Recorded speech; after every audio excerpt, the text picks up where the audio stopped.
పెత్తందారుడు జగన్మోహన్ రెడ్డి బాగోతాలు ఒక్కొక్కటిగా బయటపడుతున్నాయి. తాజాగా ఈరోజు జగన్ సెక్యూరిటీ స్కామ్ అయితే బయటపడింది. దాదాపుగా 1000 కోట్ల రూపాయల స్కామ్. ఈ సెక్యూరిటీ స్కామ్ ఏంటి, అందులో 1000 కోట్ల రూపాయలు ఏంటని మీరు ఆశ్చర్యపోవచ్చు. కేవలం జగన్మోహన్ రెడ్డి తన సెక్యూరిటీ సిబ్బంది ఖర్చులకే 350 కోట్ల రూపాయలు ఖర్చు పెట్టాడు. అంత ఖర్చు ఎందుకు అవుతుందని మీరు ఆశ్చర్యపోయారు అంటే అందులో విచిత్రం లేదు. ఎందుకంటే దేశంలో ఏ ముఖ్యమంత్రికి, దేశాధ్యక్షుడికి కానీ ప్రధానమంత్రికి కానీ బహుశా ఇంత ఖర్చు అవ్వదు. జగన్మోహన్ రెడ్డి 986 మందితో ఒక పటిష్టమైనటువంటి భద్రతా వలయాన్ని ఏర్పాటు చేసుకున్నారు. అంటే మన భాషలో చెప్పాలంటే ఒక 1000 మందితో పటిష్టమైనటువంటి భద్రతా వలయాన్ని జగన్మోహన్ రెడ్డి ఏర్పాటు చేసుకున్నాడు. మరి దేశంలో రాష్ట్రపతికి కూడా అంత భద్రత ఉండదేమో, ప్రధానమంత్రికి కూడా అంతకంటే తక్కువ భద్రత ఉంటుందేమో, కానీ జగన్మోహన్ రెడ్డికి మాత్రం 1000 మందితో భద్రతను ఏర్పాటు చేసుకున్నాడు. ఏర్పాటు చేసుకోవడం అంటే కేవలం రాష్ట్ర పోలీసులు, రాష్ట్రానికి చెందిన వాళ్ళే కాకుండా వివిధ రకాలుగా శిక్షణ ఇచ్చి మరీ కొంతమందిని తీసుకొచ్చి వారికి జీతాలు ఇచ్చి జగన్మోహన్ రెడ్డి ఇక్కడ పెట్టుకోవడం జరిగింది. ఇక అత్యంత సెక్యూరిటీ ప్రాంతాలలో ఉండే భద్రతా ఏర్పాట్లను జగన్మోహన్ రెడ్డి ఇంటి వద్ద ఏర్పాటు చేసుకున్నాడు. అంటే అంతరిక్ష కేంద్రాల వద్ద కానివ్వండి, లేదా రాష్ట్రపతి భవన్ వద్ద కానివ్వండి, ప్రధానమంత్రి నివాసం వద్ద కానివ్వండి, పార్లమెంటు వద్ద కానివ్వండి, అత్యధిక సెక్యూరిటీ సిస్టమ్ అనేది ఏర్పాటు చేయడం జరుగుద్ది. దాని అంతటినీ కూడా జగన్మోహన్ రెడ్డి తన ఇంటి వద్ద ఏర్పాటు చేసుకున్నారు. అంటే టైర్ కిల్లర్స్ మనకు తెలుసు, సినిమాలో చూస్తాం చూడండి, ఆ భూమిలో నుంచి ముళ్ళులాగా వచ్చేసి ఆ మేకుల్లాగా వచ్చి టైర్లు గుచ్చుకుంటే పంచర్ అయిపోయి వాహనం ముందుకెళ్దు. సో అలాంటి టైర్ కిల్లర్స్ దగ్గర నుంచి ఆ బుల్డోజర్స్ ద్వారా జగన్మోహన్ రెడ్డి ఇంటి మొత్తాన్ని కాపలా కాయటం. అంటే మొత్తం సీసీ కెమెరాలతో పాటు బుల్డోజర్లన్నీ తిరుగుతూ ఉంటాయి. అలాగే రోడ్డు మధ్యలో ఎత్తైనటువంటి ఐరన్ గ్రిల్స్ అనేది ఏర్పాటు చేస్తారంటే ఒక మనిషి నడవడానికి తప్ప ఎటువంటి వాహనం కూడా వెళ్ళదు అక్కడ.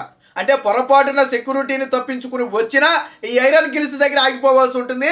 ఆ కంట్రోల్ మొత్తం కూడా సెక్యూరిటీ సిబ్బంది దగ్గర ఉంటుంది.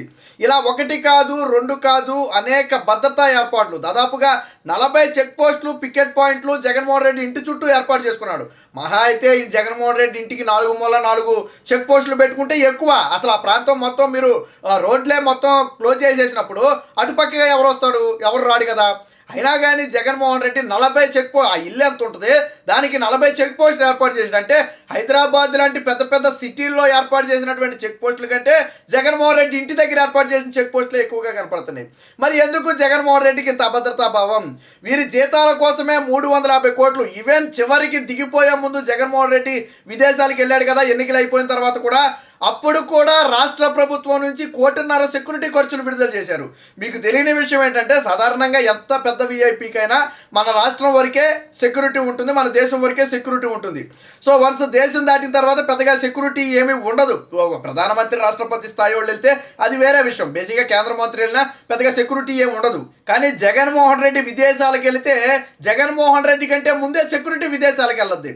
అలాగే జగన్మోహన్ రెడ్డి కుటుంబ సభ్యులతో పాటు జగన్మోహన్ రెడ్డి బెంగళూరు ప్యాలెస్ వద్ద, హైదరాబాద్ ప్యాలెస్ వద్ద, ఇడుపులపై ప్యాలెస్ వద్ద కూడా అదనపు భద్రతను ఏర్పాటు చేసుకున్నాడు. అంటే తాను ఉండే తాడేపల్లితో పాటు ఇతర ప్యాలెస్లన్నిటి వద్ద కూడా జగన్మోహన్ రెడ్డి అదనపు భద్రతను ఏర్పాటు చేసుకున్నాడు. మరి ఒక ముఖ్యమంత్రికి ఇంత అసాధారణ స్థాయి భద్రత ఎందుకు? Z+ కేటగిరీ ఉన్నటువంటి చంద్రబాబు గారికి ఇచ్చే సెక్యూరిటీయే 108 మంది. గతంలో ఎర్రచందనం స్మగ్లర్ల ఎన్కౌంటర్ తర్వాత చంద్రబాబు గారికి థ్రెట్ ఉంది. ఆయన ఆల్రెడీ గతంలో ఒక బాంబ్ బ్లాస్ట్కి గురయ్యాడు, మనందరికీ తెలిసిన విషయమే. సో అణిచివేశాడు. ఒక రకంగా చెప్పాలంటే మావోయిస్టులు కానివ్వండి, ఎర్రచందనం స్మగ్లర్స్ని కానివ్వండి, ఒక రకంగా అణిచివేసినటువంటి ప్రయత్నం అది.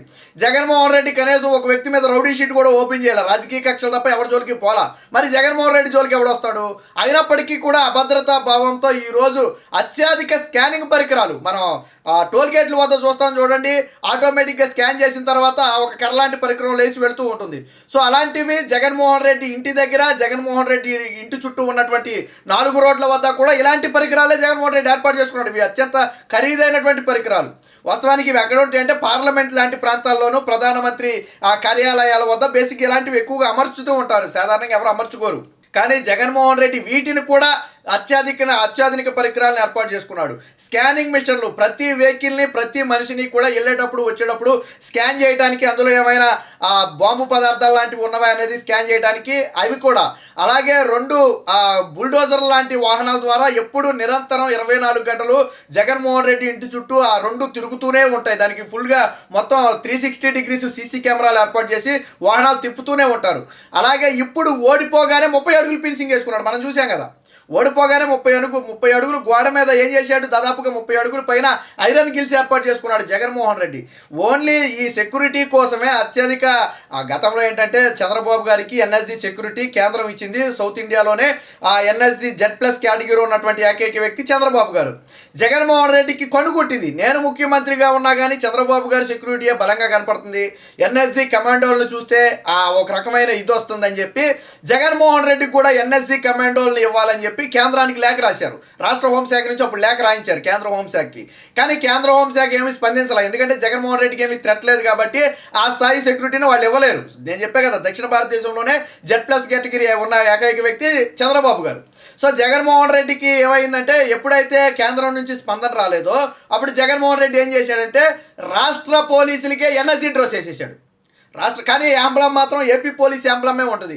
అంటే చంద్రబాబు గారికి అంటే గొప్పగా జగన్మోహన్ రెడ్డి కనపడాలి, తన పక్కన కూడా బ్లాక్ కమాండోస్ నడవాలి, ఇది జగన్మోహన్ రెడ్డి కోరిక, ఏదో చిన్నపిల్లల కోరికలాగా. దానికి ఏం చేశాడు, రాష్ట్ర పోలీసుల నుంచే కొంతమందిని తీసుకుని వాళ్ళకి బ్లాక్ డ్రెస్ వేసేసి ఎన్ఎస్జీ కమాండో లాగా వాళ్ళ దగ్గర వెపన్స్ పెట్టేసి స్పెట్స్ పెట్టేసి ఆ రకంగా వాళ్ళని తయారు చేశాడు. సరే, అదే ఆ జగన్మోహన్ రెడ్డి సంతృప్తి కోసం చేసుకున్నాడు అనుకోండి, అది వేరే విషయం. మొత్తంగా జగన్మోహన్ రెడ్డి కుటుంబానికి చూడండి, వివిధ ప్రాంతాల్లో భద్రతా సిబ్బంది, తాడేపల్లి ప్యాలెస్ వద్ద 934 మంది, లోటస్ పాండ్ హైదరాబాద్ వద్ద ఒక 9 మందిని పెట్టుకున్నాడు, ఇడుపులపాయలోనేమో ఒక 33 మందిని అదనంగా పెట్టాడు, పులివెందల్లోనేమో ఒక 10 మందిని పెట్టాడు. మొత్తంగా 986 మందితో జగన్మోహన్ రెడ్డి భద్రతా సిబ్బందిని ఏర్పాటు చేసుకున్నాడు. ఇక దేశ ప్రధానికి కూడా లేని స్థాయిలో జగన్మోహన్ రెడ్డికి భద్రత ఎందుకు కల్పించాల్సి వచ్చింది అనేది అది జగన్మోహన్ రెడ్డే సమాధానం చెప్పాలా. ఇక ప్రాక్సిమిటీ సెక్యూరిటీ అని చెప్పి, ఇది బేసిక్ ఏంటంటే ఇతర దేశాల నుంచి ఎవరైనా VVIPలు కానీ, ఇతర దేశ అధ్యక్షులు కానివ్వండి, ఆ దేశానికి చెందినటువంటి ప్రధానులు కానివ్వండి, వీళ్ళు ఎవరైనా వచ్చినప్పుడు వీళ్ళు ఉపయోగపడతారనమాట. సో వీళ్ళని కూడా జగన్మోహన్ రెడ్డి తెచ్చి ఇక్కడ పెట్టుకున్నాడు. ఏంటంటే వీళ్ళు ఎటువంటి అనాధికారిక వ్యక్తులు కానీ అనాధికారిక వాహనాలు కానీ సమీపంలోకి రాకుండా అడ్డుకోవడంలో వీళ్ళు సుశిక్షితులుగా ఉంటారు. ప్రపంచ జాతీయ స్థాయిలో పేరున్న VVIPలకు మాత్రమే ఇటువంటి భద్రత ఉంటుంది. యాక్సెస్ నియంత్రణ, ఫెన్సింగ్తో కూడిన గేట్లు, బుల్డోజర్తో కెమెరాలు, అలారం వ్యవస్థ, మోషన్ డిటెక్టర్లు, అలాగే PIDS పరికరాలు, సురక్షిత తలుపులు, పటిష్టమైన ప్రవేశ ద్వారాలు, గార్డు పెట్రోలింగ్ వంటివి ఉంటాయి. వీటన్నిటినీ కూడా వాస్తవానికి ఏంటంటే శత్రు దుర్భేద్యం అంటారనమాట. ఒక రకంగా ఏంటంటే ఒక మానవుడు అనేవాడు ఎవడు కూడా వీటిని దాటి ముందుకెళ్ళలేడు. సో అంత శత్రు దుర్భేద్యమైనటువంటి భద్రతను ఆఫ్టర్ ఆల్ ఒక ముఖ్యమంత్రిగా ఉన్నటువంటి, దేశంలో ఎంతమంది ముఖ్యమంత్రులు లేరు, అంత ప్రధానమంత్రి రాష్ట్రపతి కంటే జగన్మోహన్ రెడ్డికి ఎక్కువ ఇది ఉందా? ఆ స్థాయిలో జగన్మోహన్ రెడ్డి ఏర్పాటు చేసుకున్నాడు.